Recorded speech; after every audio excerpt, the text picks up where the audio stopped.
কাঁচা আম শেষ হওয়ার আগে কাঁচা আমের এই শুকনো আচারটা বানিয়ে দেখো, ভাবতেই পারবে না এত সহজে এত সুন্দর আচার বানিয়ে নেওয়া যায়।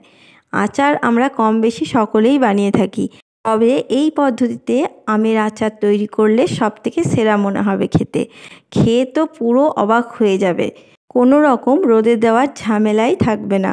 আর এইভাবে আচার বানিয়ে তোমরা সংরক্ষণও করে রাখতে পারবে। তো চলো দেরি না করে ঝটপট করে রেসিপিটা দেখে নিই। আর যদি আমার এই রেসিপি তোমাদের ভালো লাগে অবশ্যই আমার চ্যানেলটাকে সাবস্ক্রাইব করে দিয়ে আমার পাশে থাকার অনুরোধ রইল। তো চলো দেখে নিই ঝটপট করে রেসিপিটা বানানোর জন্য দেখো আমি এখানে নিয়ে নিয়েছি 500 গ্রাম মতন কাঁচা আম। আমগুলোকে আমি ধুয়ে পরিষ্কার করে নিয়েছি প্রথমে। তো দেখো সমস্ত আমকে ধুয়ে পরিষ্কার করে নিয়েছি। এবার আমগুলোকে আমি প্রথমে খোসাগুলোকে ছাড়িয়ে নেব। তো প্রথমে আমি খোসাগুলোকে ছাড়িয়ে নিচ্ছি ভালোভাবে, খুব পরিষ্কার করে কিন্তু খোসাগুলোকে ছাড়িয়ে নিতে হবে। তো বন্ধুরা এই পদ্ধতিতে একবার আমের আচার বানিয়ে দেখো, কোনো রকম রোদে দেওয়ার ঝামেলায় পড়বে না। খুব সহজেই কিন্তু এই আমের আচারটা তোমরা বানিয়ে নিতে পারবে আর সংরক্ষণও করে রাখতে পারবে। একবার এই পদ্ধতিতে বানিয়ে দেখো, আশা করব তোমাদের খুবই ভালো লাগবে। তো দেখো এইভাবে প্রত্যেকটা আমকে আমি ছাড়িয়ে পরিষ্কার করে নেব। প্রথমে ভালোভাবে ধুয়ে নিলে দ্বিতীয়বার আর ধোয়ার প্রয়োজন পড়বে না। তো দেখো আমি কিন্তু পুরো পরিষ্কার করে ছাড়িয়ে নিয়েছি, সমস্ত আমকে ঠিক একইভাবে ছাড়িয়ে নিয়েছি, দেখতেই পাচ্ছ। তো এবার এগুলোকে আমি কেটে নেব। কিভাবে কাটতে হবে তোমাদেরকে আমি দেখিয়ে দিচ্ছি। তোমরা চাইলে কিন্তু অন্যরকমভাবেও কাটতে পারো, কিন্তু আমি ঠিক লম্বা লম্বাভাবেই কিন্তু কেটে নেব। তো দেখো ঠিক এইভাবে পাতলা পাতলা করে কেটে নিতে হবে, খুব পাতলাও করিনি, দেখতেই পাচ্ছ ঠিক এই সাইজে কেটে নিতে হবে। আর মাঝখানের আটিটাকে ফেলে দিতে হবে। তো দেখো দেখতেই পাচ্ছ ঠিক এইভাবে কিন্তু কেটে নিচ্ছি সমস্ত আমগুলোকে। আমগুলো একদম পুরো কচি আম, যার জন্য কিন্তু খুব সহজেই কেটে যাচ্ছে, দেখতেই পাচ্ছ। তো এইভাবে কিন্তু আমি আরও একটা তোমাদেরকে দেখিয়ে দিচ্ছি, ঠিক এইভাবে কিন্তু কেটে নিতে হবে।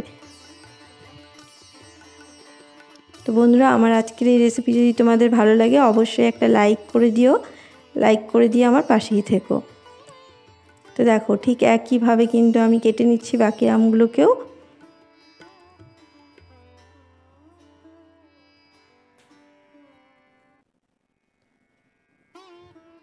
তো দেখো আমি সমস্ত আমকে কিন্তু একইভাবে কেটে নিয়েছি এবং যে মাঝখানে যে আটিটা ছিল সেটাও কিন্তু বের করে নিয়েছি, দেখতেই পাচ্ছ। ঠিক পিসগুলোকে আমি এইভাবে করে নিয়েছি, খুব পাতলাও না আবার খুব মোটাও না, ঠিক এইভাবে কিন্তু কেটে নিতে হবে। তো সমস্ত আমগুলো আমার কাটা হয়ে গেছে, দেখতেই পাচ্ছ সমস্তগুলোকে আমি কেটে নিয়েছি। এরপর দেখো একটা পাত্রের মধ্যে আমি জল নিয়ে নিয়েছি, জলটার মধ্যে আমি এবার দিয়ে দেবো অল্প লবণ।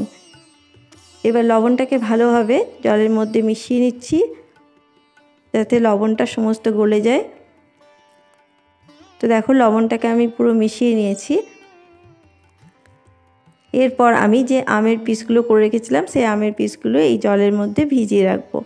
লবণ জলে ভিজিয়ে রাখলে কিন্তু ভালোভাবে বেশ লবণগুলো আমের ভেতরে ঢুকতে পারবে। তো এইভাবে কিন্তু আমি এটাকে ঢাকা দিয়ে কিছুক্ষণের জন্য রেখে দেবো। তো সমস্ত আমগুলোকে আমি এই লবণ জলের মধ্যে দিয়ে দিলাম, ভালোভাবে এটাকে ভিজিয়ে নিচ্ছি, ভালোভাবে ডুবিয়ে ডুবিয়ে এইভাবে কিন্তু দেখো। এরপর আমি এটাকে ঢাকা দিয়ে কিছুক্ষণের জন্য রেখে দেবো, প্রায় 10 মিনিটের জন্য আমি রেখে দিচ্ছি। ততক্ষণে এদিকে আমি গ্যাসের মধ্যে কড়াই চাপিয়ে দিয়েছি, আর কড়াইটা গরম হয়ে গেলে আমি এখানে দিচ্ছি একটা শুকনো লঙ্কা, অল্প একটু 5 ফোড়ন, অল্প একটু মৌরি আর দিয়েছি অল্প একটু গোটা ধনে।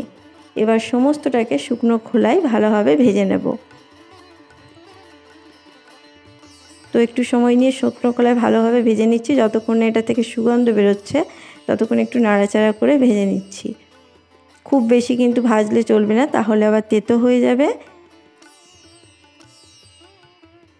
তো দেখো এটা আমার ভাজা হয়ে গেছে, দেখতেই পাচ্ছ। ঠিক এইভাবে কিন্তু ভেজে নিতে হবে, খুব বেশি কিন্তু আমি ভাজিনি, বুঝতেই পারছো। এবার এটাকে আমি নামিয়ে নিচ্ছি। নামিয়ে এটাকে দেখো আমি শিলনোড়ার মধ্যে নিয়ে নিয়েছি। এটাকে খুব গুঁড়ো করলে চলবে না, তাই আমি এটা মিক্সির মধ্যে করলাম না, এটাকে আমি শিলনোড়াতে ঠিক আধ ভাঙা অবস্থায় কিন্তু এগুলোকে করে নেব। খুব গুঁড়ো করলে চলবে না, তাহলে কিন্তু ভালো লাগবে না। এটাকে আমি আধ ভাঙা মতন করে এটাকে আমি গুঁড়ো করে নিচ্ছি। তোমাদেরকে আমি দেখিয়ে দিচ্ছি ঠিক কেমনভাবে করে নিতে হবে, তাহলে কি হবে মুখে পড়লে কিন্তু খুব ভালো লাগবে। তো দেখো এইভাবে কিন্তু করে নিয়েছি, দেখে বুঝতেই পারছো ঠিক আধ ভাঙা মতন করে নিয়েছি, পুরো গুঁড়ো কিন্তু হয়ে যায়নি। এইভাবে মশলাটাকে করে নিতে হবে। তো চলো এটা আমার রেডি হয়ে গেছে। এরপর এদিকে একটা গ্যাসের মধ্যে কড়াই চাপিয়ে দিয়েছি আর নিয়ে নিচ্ছি এখানে 1 বাটি মতন চিনি, মানে আমার এখানে 250 গ্রাম চিনি আছে। 500 আমের জন্য আমি এখানে 250 গ্রাম চিনি নিয়ে নিয়েছি। আর 1 বাটি চিনির সাথে আমি হাফ বাটি মতন জল নিয়ে নিয়েছি। এখানে 1 বাটি চিনির সাথে হাফ বাটি জল নিয়ে নিতে হবে। এই মাপগুলো সঠিক রাখলে কিন্তু আমের আচারটা খুব সুন্দর তৈরি হবে। এবার দেখো গলা পর্যন্ত অপেক্ষা করব, চিনিগুলো গলে যাওয়া পর্যন্ত। তো দেখো চিনিগুলো কিন্তু গলে গেছে, দেখে বুঝতেই পারছো। তো সমস্ত চিনিটা গলে যাওয়ার পর এখানে আমি দিয়ে দিচ্ছি কাশ্মীরি লাল লঙ্কার গুঁড়ো আর দিয়ে দিচ্ছি সামান্য হলুদের গুঁড়ো।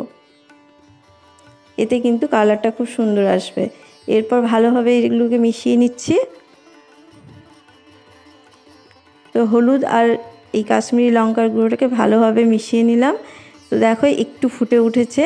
এরপর আমি যে আমের টুকরোগুলোকে লবণ জলে ভিজিয়ে রেখেছিলাম সেগুলোকে আমি দিয়ে দেব। তো আমি এগুলোকে দিয়ে দিচ্ছি। সমস্ত আমের টুকরোগুলোকে আমি এখানে দিয়ে দিচ্ছি।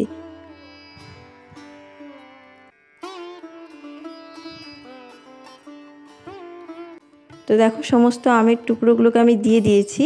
এরপর একটু নাড়াচাড়া করে নেব।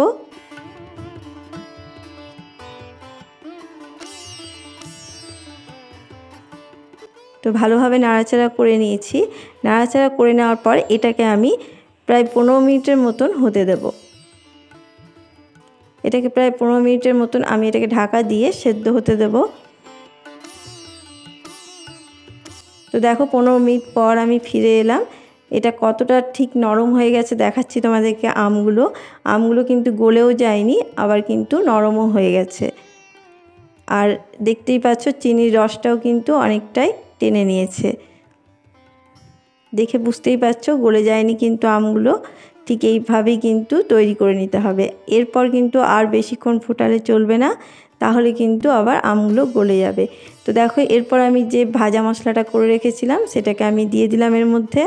বন্ধুরা তোমরা যদি এটাকে সংরক্ষণ করে রাখতে চাও 1 মাসের বেশি, তাহলে কিন্তু এই পর্যায়ে একটু ভিনিগার দিয়ে দিতে পারো।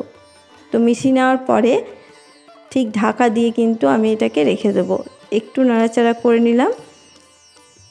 এরপর এটাকে গ্যাসের আঁচকে বন্ধ করে দিয়ে এটাকে আমি ঢাকা দিয়ে প্রায় ঠান্ডা করতে দেব। সঙ্গে সঙ্গে কিন্তু এটা হাত দেওয়া যাবে না, একটু রেস্টে রাখতে হবে। রেস্টে রাখার পর তোমাদেরকে আমি দেখাচ্ছি। তো দেখো কিছুক্ষণ রেস্টে রাখার পর ঠিক এরকম হয়েছে, দেখতেই পাচ্ছ একদম শুকনো শুকনো হয়ে গেছে, মানে পুরো রসটাই টেনে নিয়েছে। দেখে বুঝতেই পারছো যে কতটা সুন্দর হয়েছে, কতটা লোভনীয় হয়েছে। আর এই আমের আচারটা খেতে এত সুন্দর হয়, তোমরা একবার বাড়িতে বানিয়ে দেখো, বাড়ির সবাই কিন্তু খুবই নাম করবে। তো দেখো কতটা সুন্দর হয়েছে, দেখেই বুঝতে পারছো দেখতে কতটা লোভনীয় হয়েছে। তো এইভাবে একবার তোমরা আমের আচার বানিয়ে দেখো, কোনো রকম রোদে দেওয়ার ঝামেলাই নেই এগুলোতে। খুব তাড়াতাড়ি খুবই সহজে এটা হয়ে যাবে। এত সহজ এই আমের আচার বানানোটা, একবার বানালেই কিন্তু বুঝতে পারবে। আর যদি ভালো লাগে অবশ্যই আমাকে কমেন্ট বক্সে জানাবে যে কেমন হয়েছিল এই আচারটা তৈরি করে। আচারটা এতটাই খেতে ভালো হয় যে দেখবে খুব তাড়াতাড়ি কিন্তু শেষও হয়ে যাবে, তাই একটু বেশি করেই বানিয়ে নেবে তোমরা। তো দেখো কতটা সুন্দর হয়েছে আর কতটা লোভনীয় হয়েছে, দেখেই বুঝতে পারছো। এটা তৈরি করার মাত্রই কিন্তু শেষ হয়ে যাবে, তাই তোমরা একটু বেশি করেই কিন্তু এটা বানিয়ে নিও। আর আমি যেহেতু খুব তাড়াতাড়ি শেষ হয়ে যাবে তার জন্য আমি অল্প করেই বানালাম এবং ভিনিগারটা দিইনি। তোমরা চাইলে ভিনিগারটা দিয়ে অনেক দিন পর্যন্ত রেখে দিতে পারো।